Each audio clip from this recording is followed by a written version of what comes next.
Assalamu alaikum, урматтуу туугандар, урматтуу биздин көрөрмандарыбыз. Биз ушинтип кайрадан сиздер менен Facebook канал аркылуу түз эфирде байланышып отурабыз. Мун үчүн жараткан Аллах субханаху ва таалага чексиз мактоолорду айтабыз. Жана биздин алдыбызда койгон максаттарыбыз бар. Алды болсо сиздер менен жумасына бир жолу ошол бизге берилген мүмкүнчүлүктөн пайдаланып, кенен очор бачар жашообуз, турмушубуз, саясатыбыз, экономикабыз, күнүмдүк биз кечирип аткан тиричилик жөнүндө сөз кылып туралы деп сүйлөшкөнбүз. Бүгүн жаңы сезон дейбизби, жаңы ачылыштагы экинчи жолугушуубуз. Мен өтүнүчүм, мүмкүнчүлүк болсо кимде, каерде бизди көрүп аткандар байланышка чыгып коюңуздар. Дагы бир жолу ким каякта жүрөт, кайсы шаарда бизди көрүп атат, биздин техникалык мүмкүнчүлүгүбүз бардыгына эле жакшы болуп атабы? Ушул жөнүндө алдын ала кабарлашып коелу. Биринчи бизге Бектурган Мизамидин уулу деген көрүүчүбүз Оштон байланышка чыкты. Салам алейкум. Бектурган кандай? Жакшыбысыз? Айылга барып келдиңизби? Айылдагылар тынч бекен? Кымыздан жыргап иштиңиз? Аллах ыраазы болсун. Бектурган мен Ошко барганда ошо алайдын чыныгы арча менен ышталган чаначына ошо бышырылган кымыздан алып келип ооз тийгизди эле. Ошо жуткум келбей оозумда чайкап акыры кечип жүрүп араң мындай бир түгөткүм келбей жүрүп түгөттүм да ушул кымызды. Аллах ыраазы болсун. Мына ушундай кымыздарды бышырган сиздин элиңизге Аллах субханаху ва таала ушундай бир жакшылыктарды ырологон болсун. Урматтуу бизди көрүп аткандар, өтүнүч, ким каяктан дагы көрүп атат, бизге кабарлаңыздар, бизге байланышка чыгыңыздар. Биз менен бүгүнкү берилген убакыт ичинде мүмкүнчүлүк болсо сүйлөшөлү. Бизге 3-4 теманы суранган экен. Ошол темалар боюнча да биз Кудай буйрса сөз козгогонго аракет кылабыз. Айсылуу Алубаева бизге чыкты. Салам алейкум Айсылуу. Каниет Шатманов Ысык көлдөн дуа салам болсун дейт.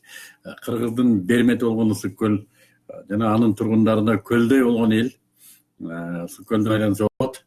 Чындап эле мен ошо Ысык көлсүз кыргыз жүрөгүн элестетүү кыйын.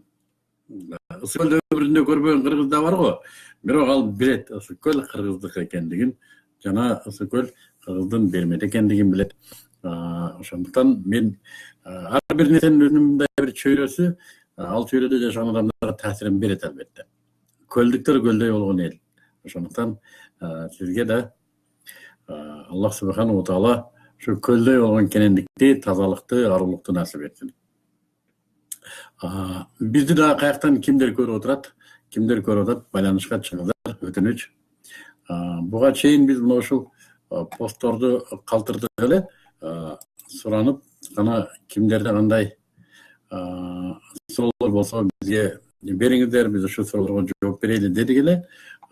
Ошол биздин өтүнүчүбүзгө бир катар бүгүн кайсы маселелерди көтөрсөк болот деп суранганыбызда, мына ушундай маселелерди көтөрүүнү бизден суранган экен.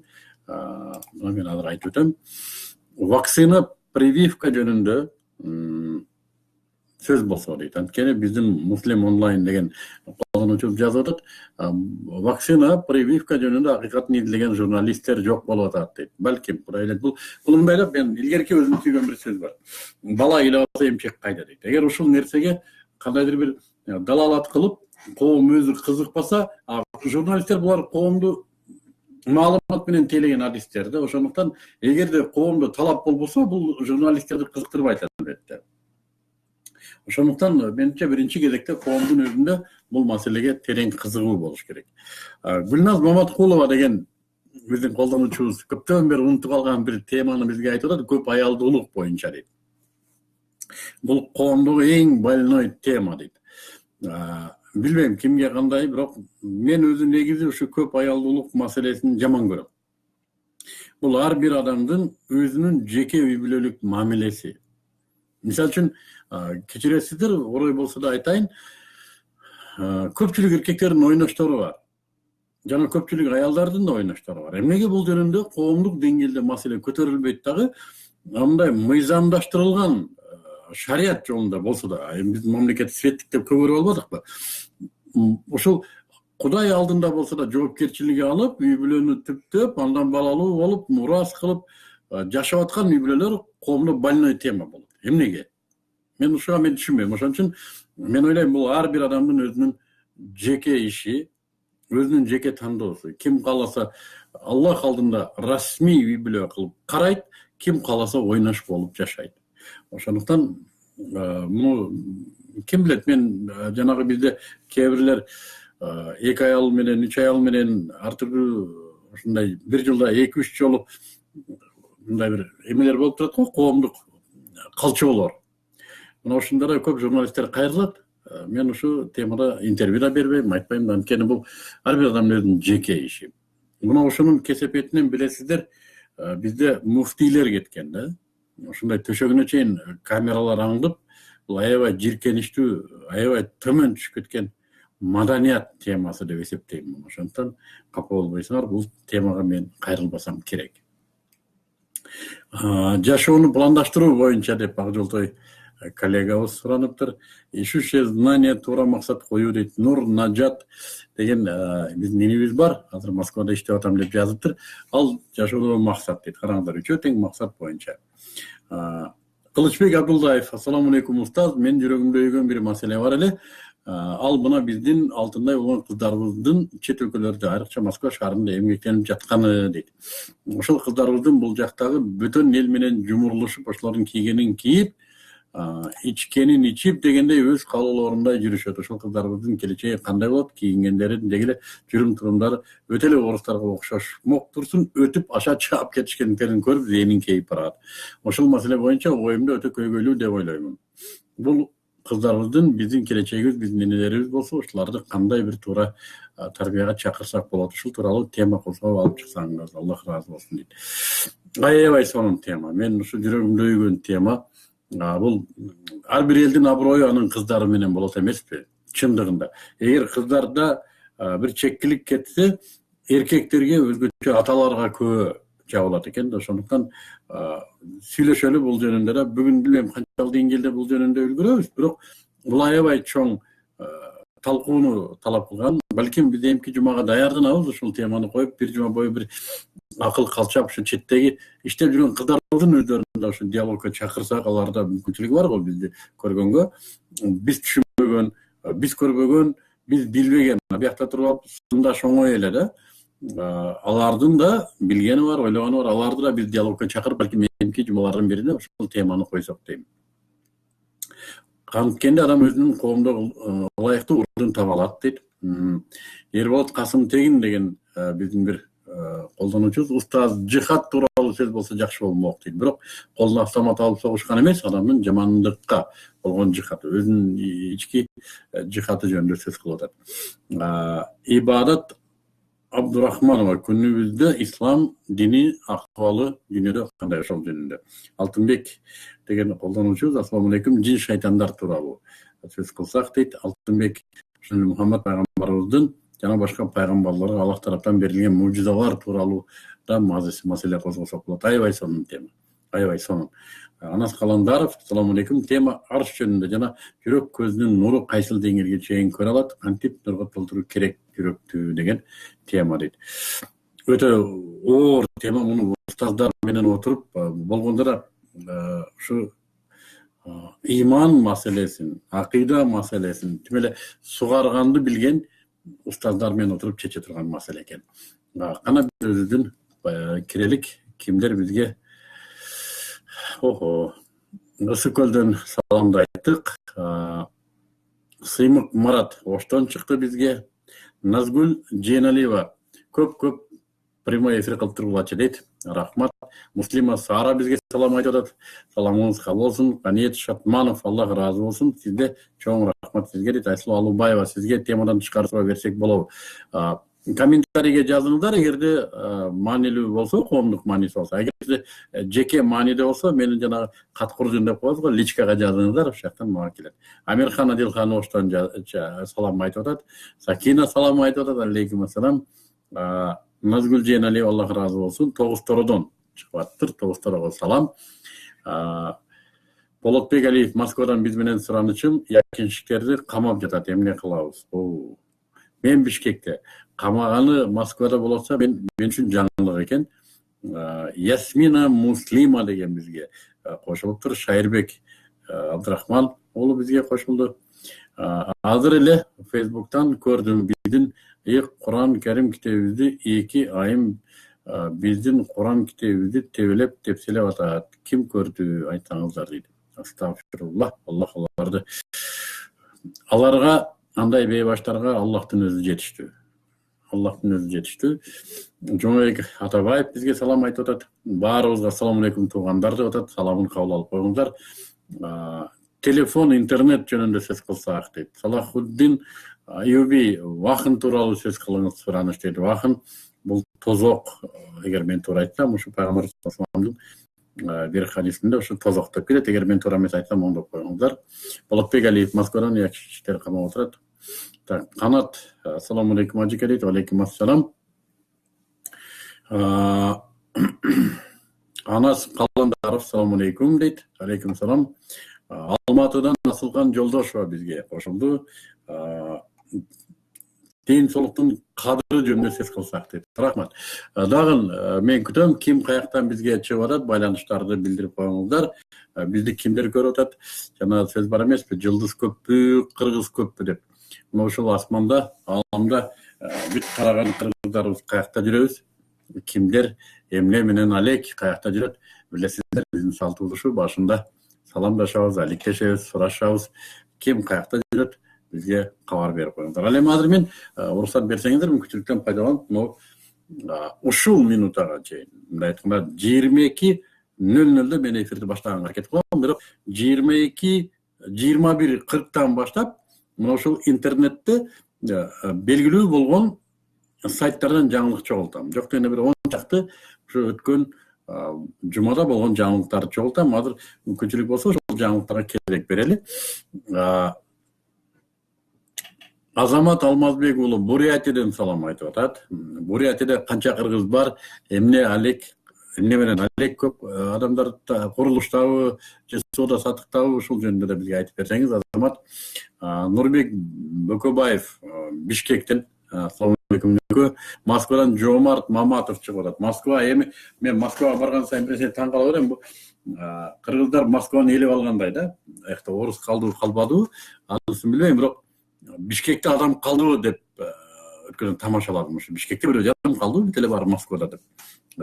Москвада жүрүп кыргыздар бири менен бири саламдашпай да калыптыр. Мен ушу 85-жылдары Москвада кызмат өтөгөмүн, советтик армиянын катарында.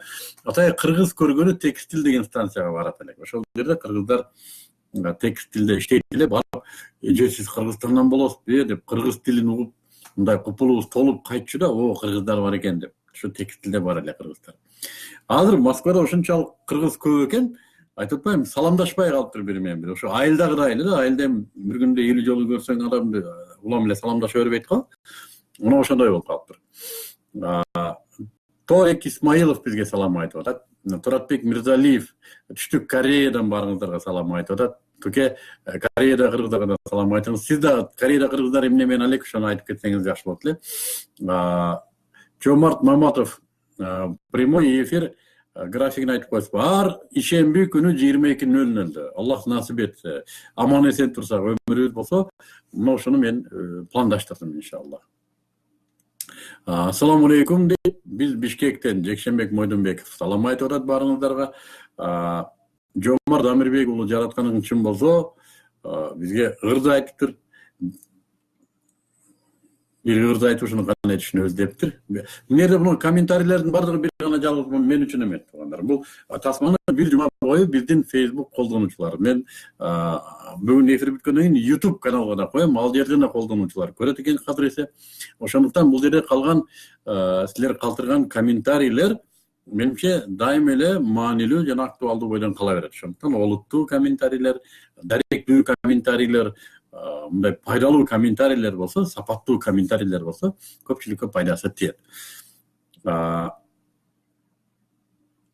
Муслима Сара деген биздин көрүүчүбүз жазып атат. Бишкекте жүрөбүз. Мастаба бышырып отурабыз. Сиңдим экөөбүз үйлөгүлөрдөн чоң салам дейт. Чоң салам. Силерге мастабаны азыр ичпеңиздер жатар алдында. Эгерде көрүп аткан болсоңуздар, өтүнүч саат 22:15 болду. Эң кечки тамакты саат 20да ичиш керек. Жатар алдында бир пияла айран ичсеңиздер болот. Мастаба бул күрүч кыздар. Эртең эле курсагыңыздар чыккандан кийин же жана туура тамактануу боюнча консультант таппай, же аптекага барбай кое албай кыйын болот кыздар. Ассаламу алейкум. Бишкектен бизге Сүйүнбек Дүйшөбаев салам айтып атат. Мукти Калыков деген менин адашым чыгып атат. Ассаламу алейкум ажыке дейт. Москвадан көрүп жатабыз. Памирден келген туугандар тууралуу айтып берсең. Мен үчүн да Памирде кыргыздардын жашоо аябай кызык. Ошол Памирден келген кыргыздар азыр ошол күндөр нарында кандай жашоо кечирип атты экен. Мына ушуну билгендер болсо, нарындан биздин туугандар ким бар байланышта билдирип койсоңуздар. Эгер бүгүнкү үлгүрбөсөңүздөр дагы эмки жумалардын бирине ошо кийинки эфирге ошолор жөнүндө кабар берип койсоңуздар. Мыктыбек Эралиевич деген дагы бир адаш чыгып атат Бишкектен, бизге салам айтып атат. Анда мен жаңылыктарга кезек берейин. Кеттик. Ысык көлдө ошол өткөн жумада, мына ошо бүтүп аткан жумадагы жаңылыктар, эң маанилүү болгон жаңылыктарды силерге айтам. Ысык көлдө 27-июндан 30-июнга чейин Кыргызстан куралдуу күчтөрүнүн машыгуулары болуп өттү дейт. Жана бул балыкчы шаарындагы Эдельвейс полигонунда болуптур. Буга жоокерлер абадан сокку уруу боюнча бул биздин учкучтардын машыгуусу. Жана ошо абадан сокку уруу боюнча машыгууларды өткөрдү дейт. Жакшы окуу. Биздин куралдуу күчтөрдүн өз алдынча окуу өткөрө баштагандыгы бул албетте бизди кубандырат. Америка Кошмо Штаттарынын президенти Дональд Трамп Орусиянын мамлекет башчысы Владимир Путин менен жолугушат экен. Мына ошол пландаштырыптыр. Жана күн тартибинде Украина, Сирия маселеси көтөрүлөт дейт. Албетте эки чоң державанын бүгүнкү күндө эң чоң тирешкен маселеси, буга чейин деле тирешип келген маселелер бул Украина жана Сирия. Сен мага муну бересиң, мен сага муну берем. Жок, мынча метр өтүп кетти, жок, муну эмне кылабыз, качкындарды каяк коебуз. Эң негизгиси тигилер мунусун мен алайын, мунусун сен ал. Мына ошол болсо керек. Президент Сооронбай Жээнбеков мамлекеттик кызматка тааныш билиш аркылуу орношууга чекит коюп, кесипкөй тажрыйба алуу кадрлардын келишине өбөлгө түзүүнү талап кылды дейт. Бул таң кала турган нерсе эмес. Президентибиз көз тийбесин, элдин баары мына ошо президентибиз көз тийбесин деген сөздү айтып калды. Мына ушундай демилгелердин байма-бай чыгып турат. Чындап эле бүгүнкү күндө кайсы ишти карап өзүнүн ээси отурган жок да.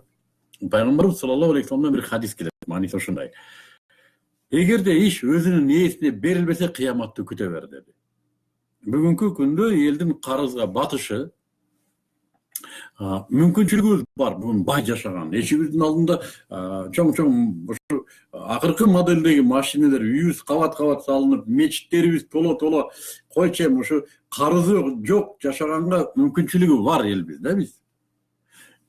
Адистерибиз туура эмес коюлгандыктан ошол коррупция дейби, билбейм. Акча берип ишке туруп алып, жоксо акча берип элге бир нерсе кылып эптеп, партиянын башчысына акча берип, парламентке келип анан өзүнүн туугандарын тыгып отуруп, анын адистиги жөнүндө сөз жок. Адистиги жөнүндө сөз жок. Мына ушундай мамлекеттик иштер болгон, кандай гана иштер болбосун, мына ушундай чачылат да, кимдин акчасы болсо дастракондон ошону талашып алат. Натыйжада эмне болду десе, карызга белчеден баттык. Анан аларды куштуруш керек, аларды кайра акчаны ордуна койдуруш керек деген нерсе менен гана жашап атат. Али кимиси канча Кудай билет, бирок мына жерде ошол коррупциядан түшкөн акчаларга атайын эсеп ачылды дегенде жаңылык бар өткөн жумада. Дагы бир олуттуу жаңылыктардын бири Бишкек шаардык соту Канат Исаевдин жанагы коррупция боюнча, билесиңерби, Токмокто мэр болуп иштеп турганда бир кандайдыр бир жер тилкесин мыйзамсыз сатып ийди деген ушундай кине менен соттолгон болчу, ошол ишин жапты дейт. Бирок ал азыр дагы эле түрмөдө отурат. Эмнеге десе ага экинчи иш козголгон болчу, бул мамлекеттик төңкөрүш боюнча. Балким ошо маселеси чечилгенге чейин түрмөдө дейт. Жалал Абадта билесиздер Иштанберди деген алтын кен ачылган. Мында чет элдик бир компания жүргүзүп аткан. Жана ал ушу Жалал Абадтагы алтын кениндеги экологиялык тартипти бузгандыгы үчүн ошол Иштанберди алтын кенинде иш азырынча токтотулду дейт, комиссия изилдеп атат. Муну Анткени ал жердеги калдыктарды чындап айтканда биздин кендерди алып чыгып кетет, а бирок калдыгы калып атат бизде. Муногу келечек муундарга бизден калган бир белек, өтө оор белек. Аны келечек муундар кандай сиңирет өздөрүнө билбедим. Ушул эрге мөңгүлөр, калдыктар, ушулар бизден кала турган нерсе болду. Мен аябай сүйүндүм ушуну окуп алып. Комиссия аларды кайра тартипке чакырып, кайрадан өзүнүн ишин улантканга чейин оңдотуп койгону туура болот. Бүгүн дагы бир жаңылык, бүгүн эмес, өткөн жумада Темир Сариев деген өкмөт башчыбыз болгон, биздин өтө кайраттуу шайдоо жигиттердин бири эле. Сакадай бою Сары Алтын. Ошол киши да улуттук коопсуздук кызматына суракка чакырылыптыр. Тест боюнча чакырылды деп ошо жаңылыктарда жүрөт. Мен үлгүргөнүм ушу болду. Эмнеге мен бир күн кечке чогулткан жокмун, ошо акыркы мүнөттөрдө кайсы жаңылыктар билди, улуттук ошолорду силерге айттым. Анан мен дагы уруксат берсеңиздер, кана кайрадан кеттик. Бизге кимдер чыкты? Толик Мамбетов, бөйрөк оору менен ооругандар көп болуп кетти. Гемодиализ алышып кыйналышты. Гемодиализ кымбат, элдер кыйналды, ушул теманы көтөрсөңүз дейт. Эң туура, мен жана туура тамактануу боюнча бош учурда, мүмкүнчүлүгүм бар кезде адамдарга кеңеш берип турам. Өзүм билген нерсемди айтып берип турам. Гемодиализ ошо боор оорусу кант диабетинде эле, кан басымы ооруларында эле туура эмес тамактануунун оорусу туугандар. Затында боордогу белок сийдик менен чыгып кеткен. Боор иштебей калган. Көктал иштебей калган. Же муну алмаштырат, же болбосо ошо сийдик канга тарап, анан канды гемодиализ ошо боордун ролун аткарат. Аябай оор процесс. Ушул боорду тазалайт. Мен бир жигит менен тааныштым, мына ушул жерди кесип, ушундай операция кылып кесип, тамырды жанагы булчуңдун сыртына чыгарып коет экен. Монтип төмпөй турат. Ошо чөмөйдөй болгон тамыр ошол жерде турат. Жана ушул жерге гемодиализдин инесин саят. Жанагы тамырды колуң мындай кое турган болсоң, жүрөгүң шуу дейт. Эмнеге? Тамырдан өткөн кандын ритми шыр деп түм эле жанагы агып аткан суудай агат. Шыр. Мына ушуга ине сайылып, жанагы боордун ишин аткара турган гемодиализ аппараты канга тарап кеткен сийдикти кадимкидей суу менен жууп чыгат экен. Бул эмне болду десе, өтө оор тарткылык. Ошол бизге керекпи? Мына ошону биз Аллахтан алган сыноо деп айтабызбы? Жок. Бул өзүбүздүн каракчылыгыбыз. Өзүбүздүн денеге кылган каракчылыгыбыз. Жана муну албетте дене бизди кечирген жок. Эгерде туура тамактансак, эгерде өзүбүзгө жакшы мамиле кылсак, мындай болбойт эле. Туура тамактануу бузулушу эмне десе, бул себеби болуп калды. Негизи балким бөйрөккө суу өткөн. Бөйрөк суукка каршы, боор суукка каршылык кылайын десе, анын күчү жетпейт. Эмнеге? Туура эмес тамактанган. Деги эле дененин бүгүнкү күндө ооруларга каршылыгы өтө начар бизде. Мына караңыздар, могу дене мында кандайдыр бир оору пайда болушу мүмкүн. Экологиялык бизде ушундай бүлгүндөр бар. Тамак аш аябай бузулду. Мына ошондо дене оору пайда болот денеде. Жана денеде оору пайда болгондо аны сезет дене. Бирок доктурга барсаң эмне кылат десе, локализация деген түшүнүк бар. Дары берет, дары мына ошону ортосун тосуп коет. Дене сезбей калат. Дене ооруну сезбей калат. Мына дене болсо мына ошо ортосуна мына ушундай дарыны берет, мына ушинтип. Дары денени бөлүп коет, сезбейт. Жана дарынын күчү кайтканда дагы дене сезе берет ооруну. Ой деп дагы унталайт, дагы дары ичет, дагы дары мынтип аны сезимди алып коет. Денеден сезимди алып коет. Дене сезбейт. Акыры дарынын күчү жетпей калат. Дарыга ушундай көнүп калат адам, дарынын күчү жетпей калат. Башка дарыларды ала берет. Ар бир дары башка бир органды жеп жок кылат. Бул адам эмне болду десе, дарыкананын гана клиенти болду, дарыкананын гана байытуучу болду. Жана көзү катканда, оорганда баягы эмнени айтса ошону алып ичет. Акыры хирургка барып анан бир органын алат, же болбосо дагы бир тууганын бир органын, же болбосо бир жерден азыр ушундай модага айланды. Боорумду сатам, бөйрөгүмдү сатам, өтүмдү сатам. Билбейм ошондо эмнени гана сатам деген. Азыр жөнөкөй эле ушундай өзүнчө тактайлар пайда болду интернетте. Ачык эле 18-деги, 19-да, 20-дагы балдар дене мүчөлөрүн сатып жүрөт. Баасы да ачык турат. Мен төбө чачым тик турушун окуп алып. Анан акча чогултмай $40,000 $50,000 Индияга барам, Пакистанга барам. Ошону үйдө эле 200 сомго кызыкпай эле асыл тамактан алып жесек болбойт беле. Жатаар алдында оокатты дүпүлдетип жебей, анын калганын эртең ысытып жебей, мына ошо Муктуйга окшогон кыйкырып аткан бирөөлөрдү барып угуп консультация алып койсок болбойт беле? Жок, болбойт. Гемодиализ мына ушундай бир кесепет. Эми Кудай анын бетин ары кылсын. Азыр да кеч эмес. Үчүн денени кайра биз айткандай дары дарылабайт туугандар. Дары болгону сезимден гана айырат. Денени дарылай турган система Аллах субхану ва таала тамакка койгон. Тамак гана денени кубаттандырат, күчөндүрөт, анан дене өз оору менен күрөшө баштайт. Дененин күчү жок болсо дары эмне кылсын? Дары денени кайра өлтүрөт. Мен өткөндө Ошко бардым, аябай кызык бир көрүнүш. Өтө кызык көрүнүш. Кийин ушун Бишкекке келсем, Бишкекте ушундай экен. Ошто аябай кафелер өнүгүп атат. Ишенесиңби? Тим эле жалтырак, табак асыпленок деген эми аттар да укмуш. Ар бирини жазып койгон адал деп. Айтмакчы, адалы боюнча да өз алдынча сөз бол. Аябай Ошто ушул адал деген тема мындай жөн эле оордун чыккан жел болуп калыптыр. Мен бир кафеде барып, чөжөңөр адалбы деп 6-чы адамга жеткенде түшүндү, өздөрү түшүндү адал эместигин, күмөн экендигин. Жөн эле адал деп өткөн көрүнүш, адал. Бүт көчөнүн баардыгы ашкана, ар бир кафенин ортосунда бирден аптека. Ишенесиңерби? Эки чоң индустрия өнүгүп атыптыр. Ашканалар жана аптекалар. Бул аябай чоң көрсөткүч. Бишкекке келсем, Бишкекте деле ошондой. Ашканалар аябай көбөйүп, элдин баардыгы ашканада курсактар мондай курсактар менен чыгып барат, жиптер менен кыяп турат, аштан басып алып чанайып. Жанында аптека кирип баягы оокат сиңире турган нерседен алып алалы. Андан кийин кетти клиент. Чыгып гемодиализ эмнеден башталды десем, мына ошол туура эмес мамиледен башталды. Бул өзүнчө сез кыла турган нерсе. Медер Шерметалиев деген журналист бизге кошулуптур. Салам алейкум Медер. Базар Коргондон бизге чыгып атышат. Салам алейкум. Бешикжон KG Патриот деген биздин колдонуучубуз бар экен. Кудайга шүгүр, Кореяда иш жакшы дейт. Ажыке ишиңизге ийгилик дейт Туратбек Мырзалиев Кореядан. Аида Тоялиева биз менен саламдашып атат. Каниет Шатманов, ажыке эркектер жубай тандоо боюнча тема ачсак болобу? Үй бүлө бул дагы бир кичине коом. Ал коом бекем болсо, биздин мамлекетибиз да бекем болот. Албетте эң туура. Өтө туура. Биз ушул үй бүлө куруу боюнча өзүнчө байма-байдан сүйлөштүрүшүбүз керек экен. Мен бүгүн гана YouTube'да Арстанбек деген, менин каналым бар, Марстанбек деген.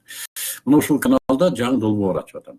Сурадыңыздар, жооп берем деген. Ошол жерде опол-тоодой бөлүгү ушул үй бүлө маселелери. Бир 3 мүнөттүк ашып барса, 2,5-3 мүнөттүк мага мына ошо сиздерден келген суроолор, мен социалдык желеде көп суроолор келет. Ушул суроолордун дээрлик бардыгы өзүнө жооп берип коем. Кээде мына личкага келет, өзүнө жооп берип коем, элдин баары билбей калат. Анан ошону атайт тасмага тарта баштадым.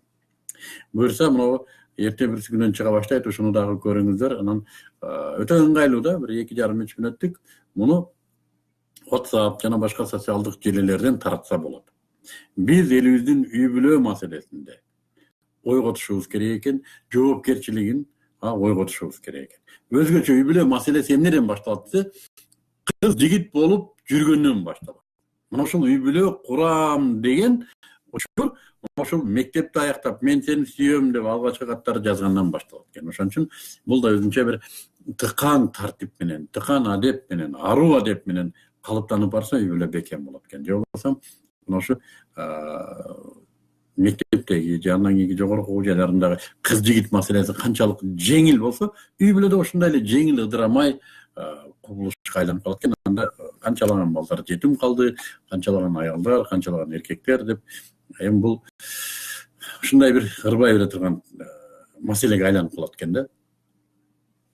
Азамат Алмазбек уулу, мен сурадым эле Бурятияда эмне иш кылып жүрөсүңөр деп жазып атат. Бурятияда көбүнчө соода менен алек болушат кыргыздар дейт, стройкада иштегендер да бар, студенттер да бар дейт. Сонун азаке баарына салам айтыңыз. Бурятия илгерки кыргыздын жери, өзүнүн тарыхый мекенине барган экен, бирок кайрып келиштим бияка.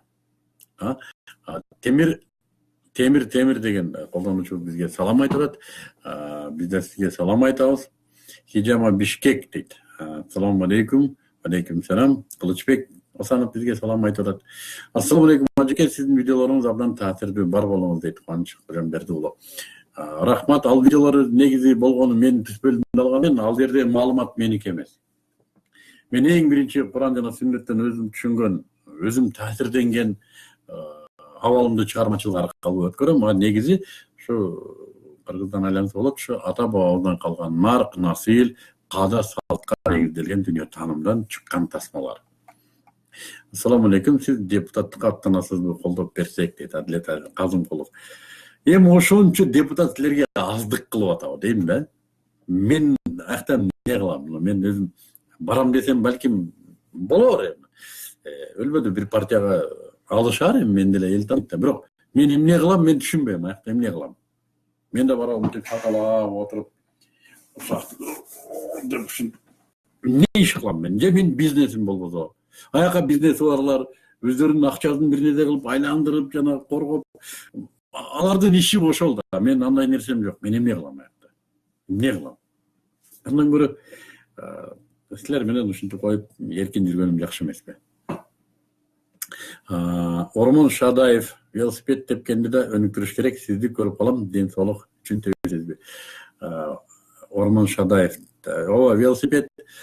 Мен ишенесиңерби, велосипеддин бир 20дан ашык фазилетин эсептедим. Дагандын көп. Бул ден соолук, кыймыл, жашоо бул кыймыл өзү. Анан текеберлик. Мен эми өзүмдү элдин ичиндеги адам болгум келет да, эл менен жүргүм келет. Эл көбүнчө бул маршруткада жүрөт, анан жөө жүрөт. Мен жөө жүрөйүн десем, убакыт кетет. Маршруткада жүрөйүн десем, велосипедим турат. Анан велосипед, жакшы велосипед алып алгам. 2-3 жылдан бери велосипед менен жүрөм. Өтө эле мындай бир кыйчалыш, өтө эле тартыш болуп калбаса, велосипед менен Кудайга шүгүр ылдыйга түшөм. Турган жерим арча бешик, өйдөлүш. Эч кыйынчылык деле жок. Ушу чыгып келип, Кудайга шүгүр. Велосипед менен жүрсөк көп нерселер бар. Бир 2-3 нерсе бар экен, коркунучтуу жери. Биринчиси, бизде айдоочулар велосипед тепкендерди сыйлабайт экен, сыйлоону билбейт экен. Жана велосипед жүрүп баратканда, кылдырек айланганда иттер чуркайт го. Эмнеге десе, иттердин бир инстинкти ойгонуп кетет окшойт. Ушу кылдыректи көрүп ажылдап баштайт да. Маршруткаларда мына ошондой ойгонуп кетет окшойт инстинкти. Велосипедти көргөндө кысып ошондой кысат. Анан мен 2-3 нерсени байкадым велосипедте жүрүп. Маршрутка биздин дээрлик эле шаардагы аба ырайы, тоо жактан караганда эртең менен карасаң ушундай каптап турат да. Эмнеге десе, биздин жолдогу автоунаалардын дээрлик баардыгынын кыймылдаткычтары бузук экен. Баардыгынын артынан кара түтүн чыгат. Мына ошо маршрутканын артынан кетип атып, кээде мен өпкөм толуп калат ошо жанагы түтүнгө. Маска менен айдайм кээде. Эми ал ошончо акчаны иштеп атат, билбейм. Өзү деле мындай Кудайдан коркса, ошону мен оңдотуп коеюнчу десе болбойбу дейм да. Муну кара булут түтүн чыкмайынча айдай берет да. Артынан ушу осуруктай болуп буруксуп. Анан эми муну деле ГАИ токтотпойт, билбейм. Ошо кичине эле бир жана жүргүнчүнү өткөрбөй койсоң токтотуп кыйнайт го. Муну токтотпойт ГАИ. Эмнеге билбейм. Ушу маршрут айдагандардын чоңу менен ГАИлердин чоңдору сүйлөшкөнбү дейм да. Өздөрүнчө билбедим эми кандай. Велосипед айдаңыздар. Анан мен күлүп калам кээде. Өткөндө да айттым го. Велосипед айдаганга чыгыш керек, бирок биздин эл мушу селфи үчүн эле чыгат окшойт велосипедти. Көчөгө жерге тийбей туруп селфи кылат. Анан менен кантип велосипед өнүксүн. Буга чындап өтө олуттуу кириш керек экен да.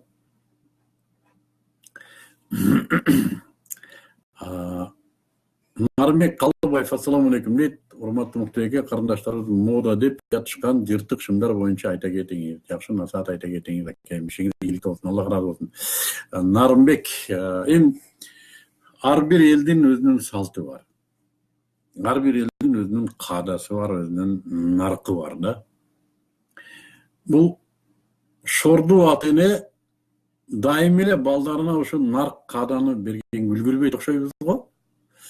Контрактын төлө, алардын мектебине бер, кийимин ал деп жүр. Анан өзгөчө энелер да, мисалы үчүн биздин аталардан акчаны сурайт да, кызга кийим алыш керек деп. Анан бересиң, эмнени алган атага билбей да калган учурлар бар да.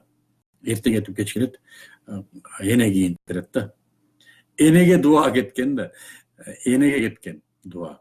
Мына ошол ата да маани берип, кыздын кийгенин карап коюш керек. Ошондой эле кээде жакшынакай эле аталардын кыздары да көчөдө кийгенин карасаң, өзү биякта туруп сакалым агарып калган, мен деле уялып кетем да. Ошондуктан бул нерсе аталардын мойнундагы маселе.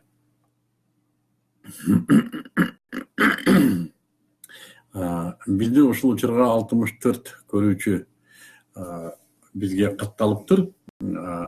Бизди көп эле көрөт, дагы башкаларга да бөлүшүңүздөр, башкалар да көрсүн, чакырыңыздар. Биздин дагы бир айдай убактыбыз бар. Азамат Алмазбек уулу хижаманын пайдасын да айта кетиңиз дейт. Хижама, мен Мисирде окуп жүргөндө бир хижама кыла турган клиникага кирдим, туугандар. Мына ошол жердеги хижаманы хижама десе болот. Биринчи компьютерге мен толук маалыматтарымды жазды. Каяктан келдим, атым ким, кан басымыма чейин өлчөдү, салмагыма чейин өлчөдү. Анан өзүнчө бир чач тарач бөлмөсү бар экен, ал жерге кирип, мен чачымды кырды кадимкидей. Топ-таза, бүт бар жок баягындай суу кагаз менен өзүнүн костюмдары бар экен, ошол жерден бери буулган, укмуш эми, топ-таза. Бутка кие турган бут каптар бар. Суу кагаздан анан жаткырды кушеткага. Ал өзүнчө бир аппак бөлмө, кадимки операция кыла тургандай керебет бар экен, ошол жерге жаткырды. Анан аябай тыкан хижама кылды. Ага чейин мен денемде ооруларымды өздөрү, мен айттым кан басымымды, калган нерсенин көбүн өздөрү деле билет экен, тоомдорду билет экен. Мага биринчи көрсөтүп беришти, сүрөттү коюп, мына жерде мындай тоом бар, мына жерде мындай тоом бар, мына жерде кан тамырлардын мындай тоому бар деп бүт бардыгын көрсөтүп, түшүндүрүп берип, кеминде 1 сааттан ашык мага түшүндүрүп беришти. Алардын койгон хижамасы эмне роль аткарат, кандай функцияларды аткарат, жанагы капиллярдын катмарына чейин, бычактын кире турган тереңдигине чейин бүт түшүндүрдүм. Мына анан мен өзүмө тандоого калтырды, жасайсызбы, жасайсыз. Албетте жасайбыз. Эми андай компетенттүү профессионал түшүндүргөндөн кийин албетте хирург өзүнүн күбөлүгүн көрсөттү. Бир канча жылдан бери иштейт, медициналык окуу жери бүткөн, алдында ассистенттери бар. Анан жаткырышты, жатар алдында суу беришти, бир 20 мүнөт мурда аябай мындай даамдуу суу бар экен. Ширин суу берди. Мен ошо канды эме кылат го. Анан хижама кылды. Мына ошондон кийин мен хижаманын кандайдыр бир таасирин сездим. Мен ага чейин Кыргызстанда ошакта жүрүп 3-4 жолу хижама кылдырдым эле. Сезген эмесмин. Мына ошол менин жонумда шрамдар бар. Бирөө мына ушундай маки менен да кылган окшойт, матырып алганбы, билбейм, шрамы калган да. Ошо кыргыздарга эми хижама кылганды да, жана илгери шашлык кылгандай эле кеп болду го. Кыргыздар бир кезде шашлык кылдык эле биз. Капка мындай зымда 4 шашлык күйүп кеткен. Анан аппак тарелкага салып келет. Мындай кетилген пияз менен. Үйрөндүк да азыр тамак кылганда. Азыр кыргыздар жасаган тамакты өмүрү кылымдар бою тамак менен алектенген элдерде жетпей калды го биздин тамактын даамына. Ошондой эле хижаманы эми үйрөнөбүз. Негизи хижама өтө пайдалуу. Эгер билсе, эгерде аны жасаганды билсе, убагын билсе, убагы дегени бул кыш, жаз, жай мезгили жана маалы, күнүндө түшкө чейинки, түштөн кийинки маалдары бар. Мына ошо адамдын денеси маалга жараша иштеп турат. Ден соолуктун огу бар, мына ошо огунун тегерегинде ошону жасаганды билсе, бул табылга.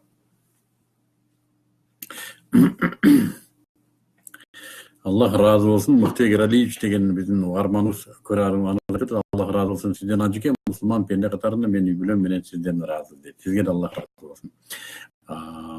Акжол Эргияшев, ажыке, ассаламу алейкум. Дааватты таасир алдыгандарыңызды жана чыгууларга, жаңы чыгуучуларга жеткирип түшүндүрүп бериңизчи. Аллах разы болсын дейт. Бул Дават жалпы даватты сурадыңызбы же могу 3 күндүк, 10 күндүк, 40 күндүк дегендерди сурадыңызбы? Мен ошону дагы бир жолу тактап койсоңуз, анан жооп берүүгө аракет кылалым. Время намаза деп Сабыр Муслим деген bir фейк бизге эскертүү кылып атат. Рахмат, фейк окуңуздагы жакшы нерсени эскерттиңиз. Намазды өзүңүз калтырбаңыз, барып окуп бере коюңуз. Ким намазын өз убагында окуйм десе, биз капа болбойбуз. Барып намаздарды окуңуз. Албетте намаз биринчи кезекте аткарыла турган милдет, ал аткарылышы керек. Өмүрбек Миражов, Саид Нурси жөнүндө маалыматыңыз болсо кененирээк айтып берсеңиз дейт. Маалыматым анчейин деле кенен эмес. Мен билген бир эки нерсе бар. Хазіреті Саид Нурси, Бедел Заман Саид Нурси бул өзүнүн доорунун эң күчтүү мутлак муштахид окумуштууларынан болгон. Бул кишинин китептери бүгүнкү күнгө чейин өтө актуалдуу. Жана бул кишинин таалимин алган анын талабаларынан бүгүнкү Туркия гана эмес, дүйнөлүк ислам таралуусунда аябай чоң олуттуу агымдар келип чыкты. Көпчүлүк ошо Нурсидин мектептеринен чыккан. Бул киши өзүнүн доорунда ушундай билбейм канчалык деңгээлде бааланганын мен билбейм, бирок бул киши өзү айтчу экен, мен азыр силерге жазып аткан жокмун, менин чыгармаларымды кийин окушат, кийинкилерге калтырып атам деп айткандай эле. Мен кээ бир китептерин окуп калам. Чындыгында иман акыйкаттары деп айтып жүрүшөт го. Акыйдага аябай чоң маани берген бул киши. Акыйда маселеси. Адам өзүнүн динге кирүүсүндөгү босогосу Кудай менен болгон маселесин чечип алыш керек. Кудайга ишенүү эрежеси бул акыйда. Кантип ишенебиз Кудайды? Кудайды кантип ишенебиз? Экөө дейбизби, бирөө дейбизби, бизди көрүп атат дейбизби, же кандай? Кудайды биз кандай кабыл алабыз Аллахты? Мына ошону чечиш керек. Ошону акыйда дейт. Ошо ишенүү эрежесин ар бир адам өзүнүн жүрөгүндө түптөз оңой маселе эмес. Болбосо 5 убак, 6 убак намаз окугандар бул нери дөң, бирок кээде кылып аткан маселелерин түшүнбөй каласың, кылып аткан мамилесин түшүнбөй каласың да. Эмнеге? Демек, акыйда маселесинде бир жеринде бир чеккилик кеткен, же али чечиле элек, же дагы убактысы бар да. Аллах тоофук берсе чечилип алат. Ошон үчүн устаз Саид Нурси бул ушундай бир көрөгөт жана өткүр инсан болгон экен деп мен ойлойм. Анан ал киши ошо өткөндө дагы бир маалымат алдым. Тоофук деген Куранды билсеңиздер керек. Бул ушу Курандын өзүндө келтирилген тамгалар, өзүндөгү өлчөмдөр, азыркы типографиядан чыгып аткан эмес, кол жазма менен өзүнүн шагирттерине Курандарды жаздырган экен. Ошол Курандардын дагы аябай өзүнчө бир керемет. Аллах субханаху ва таала Куранды өзү мөжиза деп атпайбы? Мөжизалыгына көзүң менен дагы көрө турган ушундай китептер бар экен да. Мага бир нускасын белек кылышты, каласаңыздар азыр мен ушул жерде боюм жетер бекен. Ушул жерде бир жерге койдум ушул китепти. Же үйдө жакта колдонуп атам. Караңыздар, ушул устаз Саид Нурсидин калемине таандык Курандар. Ошо караңыздар, ар бир барагында дал келүүчүлүктөр бар. Мына жакындан көрсөтөйүн. Аллах деген сөз, мына чыны Курандын ареби ушундай болуш керек деп атат да. Мына жерде мисалы үчүн ушундай бир кереметтер бар. Ар бир сөздүн өзүнүн дал келүүчүлүктөрү бар. Караңыздар, мына жерде мисалы үчүн Аллахи деген жазылып турат. Ылдыйында да Аллахи. Мындайрагында карасаңыз, Аллах десе Аллах турат. Инналлахи десе ушунун ылдыйына түшө турган болсок, мынакей инналлахи дагы бар. Китептин өзүндө бир катар, ар бир барагында адамды таң калтыра турган ушундай дал келүүлөр бар. Тавафук деген ушул дал келишүү, шайкештик. Ушундай Курандын нускасы менин колума келип түштү. Ушулда устаз Саид Нурсидин ошо шагирттеринин эмгектери деп мага түшүндүрүштү. Чындап айтсам, мен али бул мухитти мындай бир сүңгүп киргенге убакыт таба элекмин. Мен ойлойм, Кудай буйрса үйрөнөбүз деп. Белла деген биздин бир карындашыбыз саламдашып атат. Адилет Казымкулов, Кыргыз элиме Панфилов районунда Вознесеновка айылында батаңызды берип коесуз. Аллах субханаху ва таала Кыргыз элине Панфилов айылындагы Вознесеновка айылына Панфилов районундагы Аллах субханаху ва таала жакшылыктарды насип этсин. Бардыгыңыздарга амин деңиздер. биздин элибизге жакшылыктарды берсин. Максат Салаев, ассаламу алейкум, кандайсыз агай? Сизди маалымат берип кое аласызбы? Ушул жактан сураныч. 15-теринде Токмокто балдар үйүнө кийим кече жеткиребиз. Кийимден кыйналып жатышыптыр. Кимдин үйүндө ашык кийимдер болсо, бизге бериңиз. Телефон жазып алыңыздар. 0703 03 20 22. 0703 03 20 22. Kimde ашык кийимдер болсо бериңиздер. Менде да үйдө бар кийимдер. Максат андан кийин баарлашалы, менде да чогулуп калган кийимдер бар, берем иншалла. Менде балдарым көп үйдө, көп балалуу ата энебиз. Бизде да кийимдер бар, беришебиз. Бериңиздер кийимдер, тартынбаңыздар, аябаңыздар. Эски нерсени алмаштыруунун жолу аны берсеңиз ордуна жаңы келет. Эгерде ал нерсе турган болсо ордуна жаңы келбейт. Эгер турган нерсенин ордуна жаңын алсаңыз ысырапка кирет. Ошондуктан бериңиздер. Акжол мына бизге тактап жөнөтүптүр. Акжол Эргешев жалпы даават. Элдин пайда алуусу дейт. Даават бул жеткирүү. Жеткирүү. Биз ар бир мусулмандын жашоодун максаты бул ислам динин жеткирүү. Эмнеге себеп өзү исламчы, муслиман. Ислам менен жашаган адам, мусулман. Анын жашоосундагы негизги максаты өзүнүн динин жеткирүү. Эмнеге мусулман качан мусулман болуп жашайт десе, качан анын чөйрөсү ислам менен жашаса. Эгер анын чөйрөсү ислам менен жашабаса, анын намазы жана бир-эки гана ибадаты калбаса, калган нерсенин баардыгы светтик образда өтүп кетет. Ошондуктан кандай гана учур болбосун, кандай гана коом болбосун, мусулмансыңбы, динди жеткирүү бул милдет болуп эсептелет. Мен кээде ойлойм, мына ошол биздин ибадаттарыбыз ушу динди жеткирүүнү тейлөөчү жөрөлгөлөр болуп эсептелет депчи. Намаз бизге кубат берет, ажылык бизге масштабты көрсөтөт, жума намаз бизге байланышты бекемдейт коом менен. Койчу ар бир ислам жөрөлгөсү, ибадаты биздин дааватты, биз жеткире турган динге кубатты гана камсыз кылат деп мен эсептейм. Ошон үчүн мусулман болду да даават кылбаса, мен билбейм, ушундай туп-тунук деңизге барып сууга түшпөй кайтып келгендей болсо керек. Же болбосо өмүрү суу саап жүргөн адам сууга барды да суун ичпеди. Мына ушундай болсо керек. Даават өзүнчө бир керемет. Тилекке каршы бизде шайтан катуу иштейт. Жана шайтандын да бизде галымдар бар, алар да көп иштейт бул маселеде. Дааватты окумуштуулар кылсын, дааватты билгендер кылсын деп отуруп, көпчүлүк мусулман катмарын ушул нерседен алаксытып койгондар да болду. Даават ар бир мусулмандын милдети. Керек болсо помидорду да жарсаңыз Аллах деген ичинде дааваты бар. Ар бир өсүмдүктө, ар бир жаныбарда Аллахтын белгиси бар. Өзүңүздүн денеңизде да. Сиз дудук болуп унчукпай койсоңуз да денеңиз диниңизди сүйлөп атпайбы? Ооздун акысы эмне десе, буттун акысы, колдун акысы, ошо элге жеткирүү, денеңиздин акысы, элге өзүңүз ыктыярдуу түрдө жеткирүүңүз.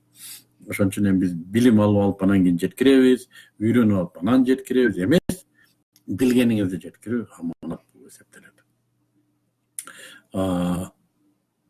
Елена Көчкөнбекова дейт, ассаламу алейкум агай, эркек балдардын жыртык шым кийгендерин эмне деп айтасыз? Елена, кандайсың кызым? Жакшысыңбы? Эгер мен адашпасам, академияда окуган Елена болсом, сага мен өзүм персоналдык салам жолдойм кызым. Эркектердин жыртык шым кийгени бул шорду эркектер да эми. Билбейм ошону кандай деп атайбыз эми. Бул бизден нарктын кеткени го. Биздеги улуттук сыймык. Улуттук сыймыктын кеткени. Качан кыргыз жыртык шым кийди эле да, атайы жыртып, биз жана эми биздин тарыхта көөнөрүбүз, далилдерибиз бар да, кандай кубаттуу эл болгонубузга. Мына ошол кийимдерден айланса болот. Эми айта берсе, билбейм, мен бул жигиттерди да түшүнөм. Бул байкуштарга эми ким муну үйрөттү дейсиң. Табитсиз болуп калбадыбы? Көпчүлүк балдарыбыз табитсиз болуп калды. Өзүндө үйдөн табит алган эмес. Өтө таасирленип, же бир дининен таасир алган эмес, же тарыхынан, же маданиятынан таасир алган эмес, көчөгө чыкты, сотка, интернет, жыртык шым кийген голубойлордун сүрөттөрү илинип турса, ошодон таасир алат албетте. Менимче күнөө аларда эмес го, биз аталарда күнөө. Башым дайым эле ооруп калды, хижама кылдырсам болобу дейт. Белла, башыңыз ооруса, менимче сиз биринчи компетенттүү бир адистен консультация алышыңыз керек. Ал дарыгер болсун, жана компетенттүү дарыгер болсун. Аптекага шашпаңыз чыркагандан, биринчи адистен консультация алыңыз. Пайгамбар саллаллаху алейхи вассалам айтты. Мен дагы бир жолу ушул хадисти бүгүн кайталайм. Эгерде иш өзүнүн ээсине берилбесе, кыяматты күтө бер деди. Биздин көпчүлүгүбүз ден соолугубуздан дагы айрылганыбыз ушул. Биз компетенттүү адамдарга кайрылбайбыз. Бирөө айтты хижама кыл деди. Жонду тосуп беребиз, хижаманы кылат, чачты кырып беребиз. Тилет, бирөө айтты муну же деди. Өткөндө бирөө караңыздар, өзү боору куурап, бир тууганы менен боорун алмаштырганда акча жыйып жүрөт. Кудай буйрса ушу бир 40-50 миң доллар чогулуп калса, дейт, четке чыгып боор алмаштырабыз. Анан ага андайларга аябай көп келет окшойт го. Бирөө келип айтыптыр, мына Кореядан мен бир курт алып келдим. Аны сен жесең, ошо курт ичиңе кирип өлөт. Анан жана анын өлүмтүгүнөн пайда болгон сенин бооруңду жандандырат. Тиги жигит ошол куртту, алда бир канча доллар экен, алган калыптыр. Анан эмне кыласың десем, ушуну алам дейт. Анан ичем, ичиш керек го. Анан сен билесиңби өзү бул эмне? Жок, айтып атпайбы. Мына караңыздар, ушунчалык биз денебизге болгон мындай бир кенебестик айтып атпайбы. Айта эле бере берет экенбиз. Оокатты бирөө жесе да жей беребиз, бирөө муну кыл десе кыла беребиз. Айланып кетейин, бул дене бекерге берилсе дагы бизге дагы керек да, бул башка бизде кошумча дене жок да. Ошон үчүн хижамабы же хижама эмеспи, биринчи компетенттүү бир адистен кеңеш алышыңыз керек. Макс Токтом Муратов дейт, Хизбут Тахрир жөнүндө эмне дейсиз? Хизбут Тахрир жөнүндө эч нерсе дебейм. Себеби ал мыйзам негизинде тыюу салынган жамаат болгондуктан ал жөнүндө сүйлөө да, мындай коомдук мунарадан сүйлөө мыйзамсыз болуп эсептелет. Ошондуктан мен ага даай албайм дагы. Бир чети, экинчи чети, Хизбут Тахрир жөнүндө сүйлөөгө менин компетенциям деле жок өзү. Аны адистер сүйлөш керек. Мисалы үчүн Хизбут Тахрирдин өзүнүн жигиттери сүйлөсүн, чыгып алып, же бул боюнча түшүндүргөнгө укугу бар адамдар сүйлөсүн да. Мисалы үчүн мен сүйлөсөм, эртең эле ошо Хизбут Тахрирдин жигиттери келип айтышы мүмкүн. Агай, сиз Хизбут Тахрир эмессиз да. Сиз эмнеге муну айтып атасыз деп. Ошон үчүн бул да ар ким өзүнүн ишин кылганы жакшы. Бизде тилекке каршы бүгүн Хизбут Тахрир жөнүндө сүйлөгөн адам жок. Мен сурайм да, сиз алардын китептерин окудуңузбу? Жок, окуган жокмун. Муну эмне айтып атасыз? Же сиз аларда мүчө болуп жүрдүңүз беле? Жок, кудай сактасын, мүчө болгон эмесмин. Анан каяктан билесиз? Муну айтпады, муну мындай деп эле. Ошонун өзүн сүйлөт кой да. Ошо өзү келип сүйлөсүн. Ошон үчүн бул коомдо бүдөмүк, белгисиз булактар чаташып, чиеленишкен учурда адамдарда фитна көбөйөт.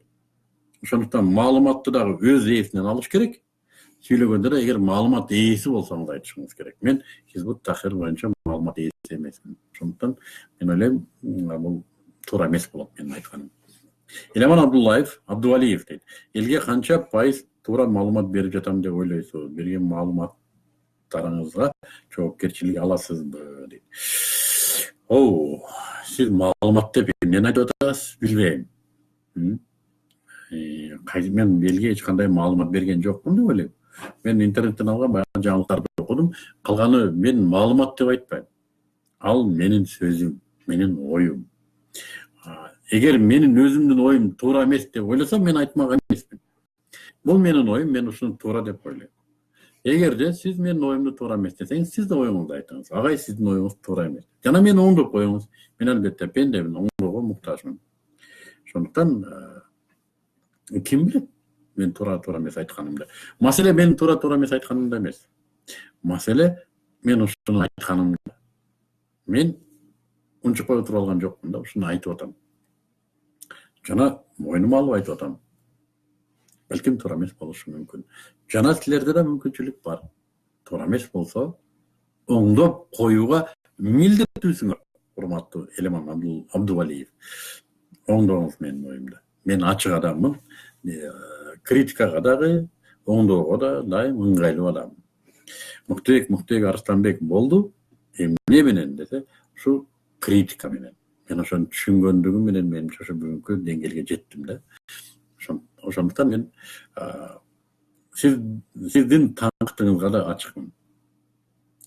Ассаламу алейкум дейт Эдил Ажыкулов. Алейкум салам. Руслан Бекназаров, Азимбек Бекназаровдун уулу, кыска убакыттын ичинде сиздин кеңешиңиз менен арыктарым эле ошол методду үйрөтүп коесузбу? Албетте үйрөтүп коем. Бирок мындай эмес да, телефондон эмес. Биздин кыргыздар бардык нерсени телефондон деп калды. Мен жана бизнес боюнча бир долбоор ачпадыкпы? Ошо 6 айдай болуп калды. Кудайга шүгүр, балдар келип иштегендер бар, алгачкы киришилерин көрүп аткандар бар. Мага азырга чейин телефон чыгат. Ушун телефондон маалымат берип коесузбу? Бул кандай бир жеңилдик да? Ушундай жеңил ойлуулук саны айтканда. Келтеген бизнес долбоорду мен телефондон ушу 2,5 мүнөттө түшүндүрүп коет экенмин да, ал бул болот же болбойт деп кетип калат экен. Помидорду да телефондон албайсың да, базарга барып тандап аласың. Бул деген бизнес болот атты. Анын үстүнө мен айтып атам 3,5 жылда ордуна келе турган бизнес. Ошондой эле бул Руслан Бекназаровдун арыктоо методу бул меники эмес. Бул Пайгамбар сонун сүннөтү. Аны мен Фейсбуктан аяктан түшүндүрсөм олуттуу болбойт. Ошондуктан мен көбүн айтам, келиңиздер, отуралы, түшүндүрөлү, сүйлөшөлү, изилдейли. Сиздин да буга өзүңүздүн оюңуз пайда болот. Мага бир жумада мага бир 200 адам келсе, ошонун ичинен бир 5-6 эле калат бул маселеге. Калганы мен ушу этти жебей каламбы, мен картошка жебей каламбы, камыр жебей каламбы деп кетет кайра. Ошон үчүн муну мындай бетме бет отуруп сүйлөшүш керек да. Ассаламу алейкум дейт Алымбек Абдухамидович. Максат Кулманбетов, устаз учурда жаштар окууга чет өлкөгө кетип жатышат, бирок кайра кайтып келгендер аз. Бул боюнча сиздин оюңуз кандай? Бул ар бир доордо ушундай болот окшойт. Билбейм, эгерде мамлекет мындай бир темир менен эле каптап турбаса, мамлекеттин ичиндеги адамдардын көбү сыртка умтулат экен да. Бул дүйнөлүк ушундай бир мыйзам ченемдүүлүк. Күрүштү жуусаңыз да жеңилдери сууда үстүнө калкып чыгып калат. Олуттуу оорлору өйүндө калат. Эл да ушундай. Жеңилдер чыгып кетет. Капа болбоңуздар. Ушундай. Арабасы жеңилдер кетет. Тамыр байланышы күчтүүлөр калат. Өзүн үзе албайт. Ач болсом болоюнчу, билимсиз болсом ошол жерде эле калайынчы, өз элимде эле жүрөйүнчү деп калып калат. Жана ар бир эл ошо калып калган уулдарынын эсебинен сакталып турат. Чыгып кеткендердин эсебинен эмес. Чыгып кеткендер барып келип жүрө берет, башка элдин атуулдугун алып, балдарын ошо элдин тилине окутат, ошо элдин гражданы кылып салат, атуулу кылып салат. Бизге окшогон кашеки кыргыздар калабыз ушул жерде көмүлөбүз, ушул жерде жашайбыз, балдарыбызды тарбиялайбыз, өзүбүзгө өзүбүздү абад кылабыз. Анын үстүнө кыргыз топурдай болгон эл, бир айылдай эле элбиз биз. Бизди Кытайга окшогон эл мынтип эле, Кытайдын бир провинциясы мынтип эле өтүп кетсе, билбейм, туалеттерибиз толуп калса керек. Ошондуктан мен айтам, мен Муктубек, башка жерде Муктубек болбосом керек. Мен ушу элимдемин да, ошон үчүн келсе жакшы ал жигиттер, келбесе да жакшы. Ар ким өзүнүн мекенин өзү тандайт. Кимдир бирөө бейишти мекеним деп тандаса, бейишке чыгат. Бейишти да мекеним деп тандаса, бейишке чыгат. Ошон үчүн Алатуу ак калпагын кийген жерде деп ырдап атып, Францияда семиз француздун тарелкасын жууп аткан кыргызды деле патриот десек болот. Патриот кыргыздын ырдын ырдап атат. Бирок ошол эле кезде кыргыздын өзүндө короосунда чөбө курулбай турат. Бул менин мамилем. Канча пайыз туура айтып атам билбейм.